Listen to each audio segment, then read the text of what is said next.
let me start with Mr. Mohamed S, please.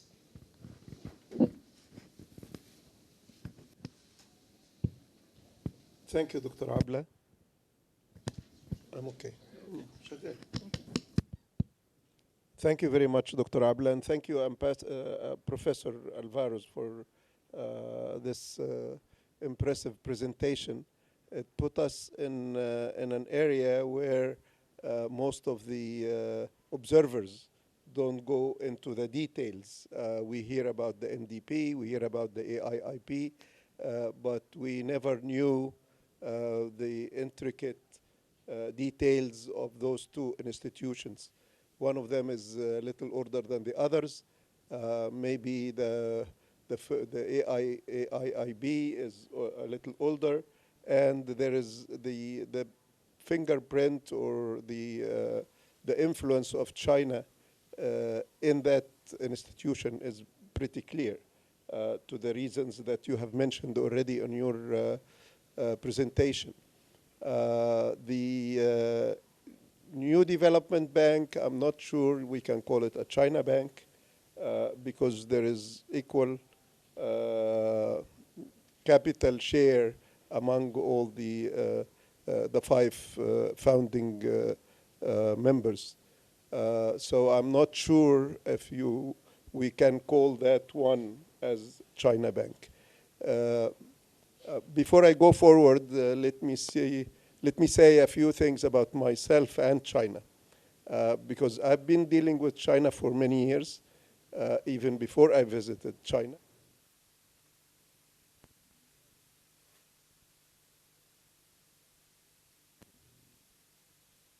First trip to mainland China was 2005 to celebrate 50 years of the diplomatic relationship between Egypt and China.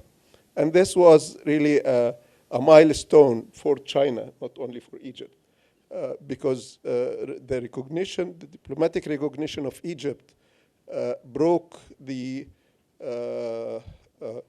Western resistance to China. And once Egypt recognized China, the whole African and Latin American countries and the non-aligned movement joined and recognized the China People's Republic of China. Because up until this moment, Taiwan was the Republic of China, not the People's Republic of China, where at that time like 800 or 900 million people only. Now they are 1.4 billion. 3-4 years later, after my first visit, I founded my first company in China to deal with solar energy, and the second company I established in Hong Kong to import building equipment from China. Ever since that time, I've been going to China for most frequently until COVID hits and we stopped traveling. So I've not been to China for maybe 4 or 5 years. My feeling when I saw the first saw the title China and the Global South, my mind went directly to the geopolitics and maybe economics as well. But the angle of the banks is a very good angle, but really does not talk much about, does not cover the full picture of China and the Global South. As you said, Professor, Global South has no real definition, but I think it's a substitute with what we used to call the third world countries. And China has a big footprint in third world countries and the Global South. In Africa, in Latin America, in Asia, and to the extent that the West started talking about the debt trap. China is giving loans to African and third world countries, and then trap them into the debt, and to pay back, they take infrastructure, ports, airports, and so forth. but this is the footprint of China is very clear in the global south. And sometimes it ends up with problems like what happened in Sri Lanka, and they took over a big port to pay back their debt. But also the footprint of China in global south has to do with something very, very important geopolitically also, which is the rare earth material. China now controls the rare earth material all over the world, in Africa, in Latin America, and in Eurasia. Because of their control of these materials, they will be able to control very sensitive industries, including the high-tech industry, and weapons and electronics and all that. So that's a very important angle that we have to see China and the global south. It is not really something that we can neglect, that China had its first military base outside in Africa, in Djibouti. China has a military base now in Africa. This is not really wide spread, but it's not a secret. It's something that everybody knows. But it shows, it's another manifestation of the importance of the global south for China from a geopolitical standpoint. I think what makes China attractive to the global south is the no interference policy. China doesn't talk about human rights. China doesn't talk about democratic values. China doesn't talk about the way you govern yourself, whether it's dictatorship or a multi-party system or whatever you call it. China doesn't care. As long as they do their business, they don't interfere.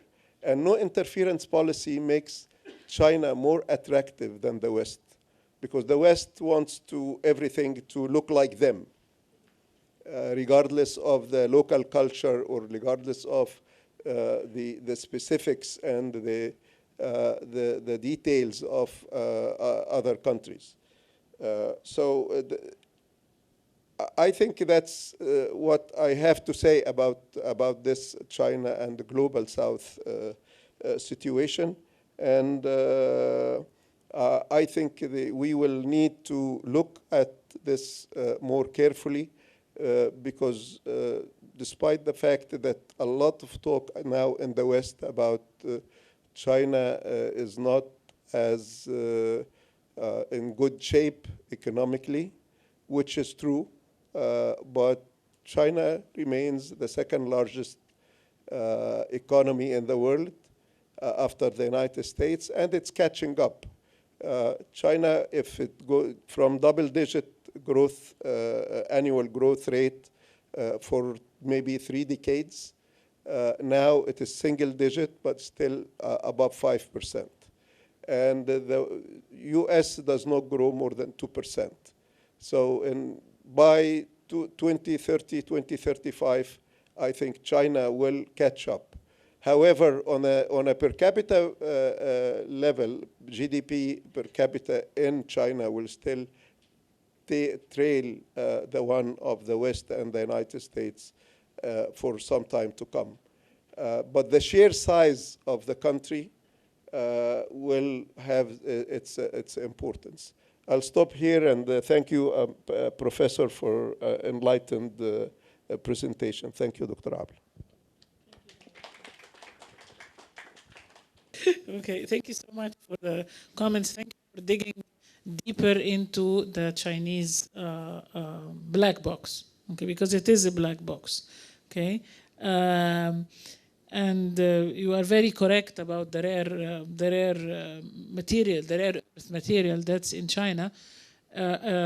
Actually, I was in India during the talks about the T20 okay, which is previous to the G20, and they had a full session talking about the rare material and how horrible it is for the US because it doesn't have enough to be able to produce its electric cars.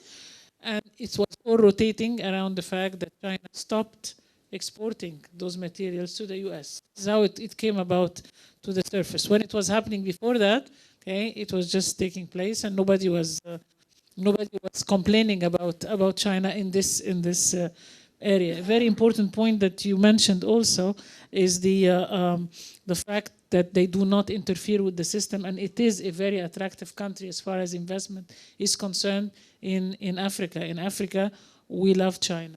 Okay, the African continent loves China, and they're growing at 2-digit numbers, which is actually a lovely thing.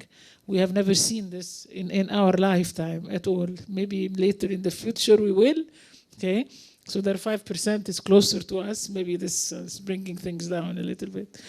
Anyway, let's continue the digging in the black box.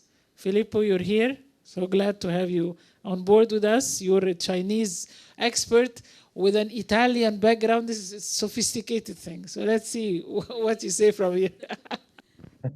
Thank you so much. It's a real pleasure to be there with you. I would like to be present in Cairo next time, maybe. So let's hope to see there. But in any case, to listen to this presentation was great and great idea. And thanks so much. I will try to focus on 3 general questions, try to understand, to deep dive into this focus.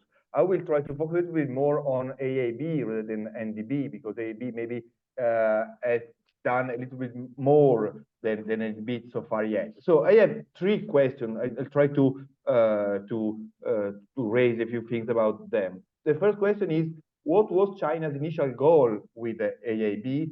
The second one is, what was the Western need, the Western goal when they joined AAB? And the third one is, what is the Global South need with AAB and then also NDB? Especially with the first question, what is China's goal with the AAB? I think we should go back and to focus a little bit more on BRI. I agree with Professor Mendes that we don't know exactly what BRI is. And I think most of the time, many people probably misunderstood what is BRI, and now we are getting more on that. Because back at the time, 2014, 2015, a lot of people were focusing more on an infrastructure part and focusing on the kind of geographic even determinism. So the main point was just to make connection between China and the West, China and the Middle East. However, these connections, the road infrastructure, were just a tool for a wider goal, for a wider scope. To my understanding, what China wanted to do with the BRI and the AAB was very much useful for that, was to provide a different way to deal with bilateral relations. So the central concept, the main idea of BRI was to focus, to develop relationships based on the concept of win-win cooperation. Win-win cooperation means that China is implying that the previous model of dealing with Global South country was not aligned with Global South needs, so that it is already critical to the Western and Global North way to deal with the Global South. And they're trying to develop a new way of dealing with them. The idea is we are providing something that is South-to-South cooperation. And this South-to-South cooperation maybe is not only tied to Eurasia, but is very much applicable. It can be used everywhere. And this is the reason why we know quite well that, for example, some of the most active countries are now in the Belt and Road Initiative are the Latin American countries.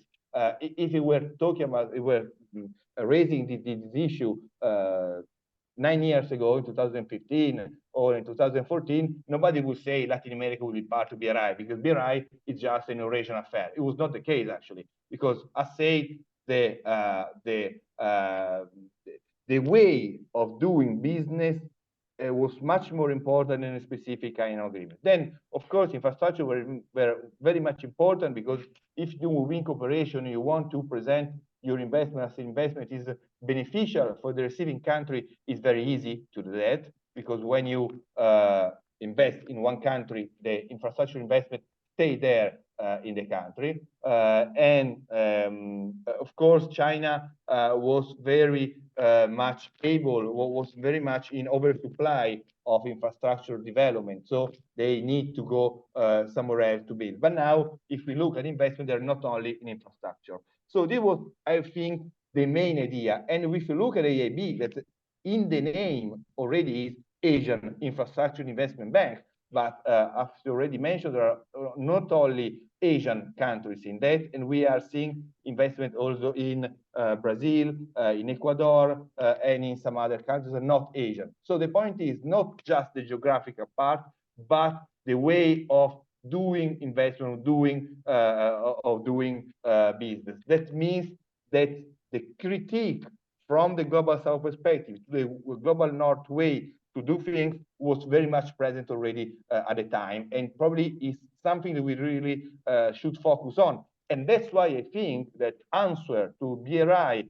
like the one provided by the European Union, such as the Global Gateway, are totally missing the point, because infrastructure investment are just one part of some other that is much bigger, is much more relevant. The investment in infrastructure are just one part. And we should more focus, I do think, I argued recently in a paper that the narrative is even much more important than the specific investment in infrastructure, just one part of that. Then the second question is, why the West was involved in the process? Why, as Professor Mendes correctly highlighted, that in 2015, suddenly a few countries after UK ascension, many countries rushed to join AIB, even against US and Japanese prescription. To my understanding, at least what I thought back at the time, and the narrative that was present in Italy with AIB and BRI in general, was that probably they want to make their companies part of the deal across the world. So to be part of AIB might be a way, might be a tool to get a slice of the share, a share of the cake of Chinese infrastructure investment all across the world. So that probably was one of the main reasons. We want to be part of AIB, so whenever we assign some investment, our companies might be there, and we can get some money. And so I tried to find some figures about that, but I didn't find anything. So I think might be probably one interesting point to see if actually Western companies, but even generally speaking, companies from which countries were involved in the contracts. Because one of the main critique back at the time, one was of course the debt trap, but the other one was just all this AIB, all this BRI is a story for Chinese company to invest all across the world. So we need to find some solution. I don't know yet exactly what happened. And I'm quoting one of the articles that is presented in one of the journals that Professor Mendes mentioned in a chapter written by my colleague and friend Gabuzzi, where he tried to say why European countries want to be member of AIB. And there were two reasons. One was to help to increase the financial flows available for investment infrastructure in Asia. This might be an idea, and so maybe making their companies part of this frenzy for investment, and to help ensure that the new bank would adhere to global financial, environmental, and social standards as established by existing multilateral development banks. So to try to control, to influence the process and to get some part of the money. So if the first part, I have no data on that, maybe it seems that actually it worked a bit more to make all that institution more in line with other institutions. I remember back at the time, and it was already mentioned even today, that AIB was seen as a competing new World Bank, but now seems actually they are more the time cooperating rather than being in competition. At least it's what I saw. I'm here to listen to your views on that. The third point is what was Global South need, what the Global South want to get from AIB and NDB. I think there were two main goals. One goal was to take a larger share of investment. And the second goal probably was to control more the process and to reform a system of international financial institutions that was too much focused on a rule written by the West. I found a few figures about that. One is there is a study that stated that after the creation of IAB, the countries participating in IAB reduce their funding from World Bank of the 22%. So it seems, but there is one study, maybe there might be even variable relevant to that, is that now that IAB is there, countries being part of IAB will get money from IAB rather than World Bank. So slowly, it might be that this new institution is taking a share, is taking a role that was before, I'm saying a not correct word, but just to make an idea, monopolistic in this kind of system. This might be one of the studies.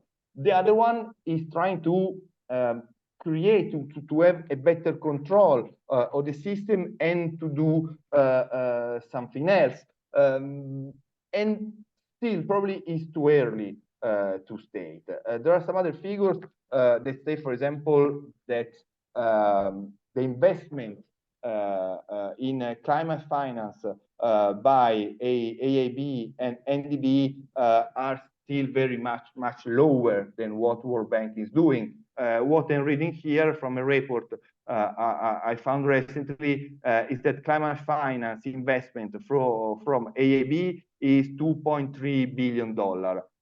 From NDB is 466 million, and from the World Bank Group, 31 billion. So we are still much far away from that level. However, if we look at the percentage of investment in climate finance, we are a little more in line, because AAB is seen in 2022, its record that year, to invest 35% in climate finance, NDB 28%, while the World Bank Group 37%. So we are not that far, but still a little bit less environmentally friendly than what previous institutions are doing. So in order to sum up and to get some of your comments to my comments, or I hope to get to have a discussion. If we're to ask ourselves if China now, 9 years after the AAB, can be seen able to strengthen its role as a responsible power, I can say the answer is yes, because now the Chinese position is much more stable than was 10 years ago in providing an alternative solution in terms of institution than was 10 years ago. Was the West involved in this process, especially in the case of AAB, as they want to do? So there was the goal of joining AAB in 2015. I think not that much. So probably the West thought they could be involved even more, but actually we have to consider that after 2017 and 2018, the Western attitude towards China changed a lot. Even the possibility for Western countries, and speaking from Italy, to be part of Belt and Road became much more complicated. So if before there was an issue to be part of that, and China maybe can prevent the country being part of that, now no one in the West probably will join any investment in the BRI environment, or at least it would be much more complicated. And the third one, are these new multilateral development banks changing the scenario of international multi-development bank? I can say, from my point of view, slowly, but yes, they are changing. I stop here. Thank you. Thank you. Thank you very much, Filippo, for your commentary. You raised 3 very important questions. Why did China create the EIB and the NDB and be heavily involved? Why did the Western countries join them? And what is the South after from this whole thing?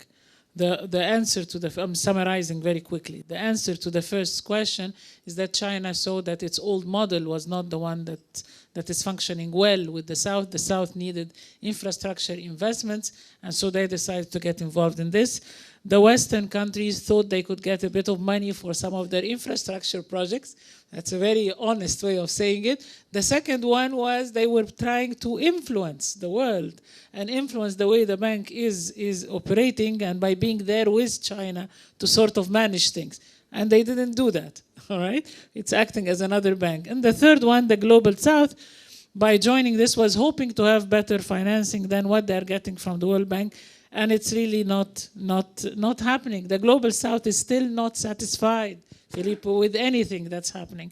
We want a decent, full reform of the entire economic system, as a matter of fact. This is what we are after. Your discussion was actually extremely interesting. I'm going to throw a couple of questions of my own, then we'll open the floor for some comments, and then give you a chance to respond back to everything that you heard. My two questions are as follows, and they are based on something that I heard from a Chinese recently in a conference.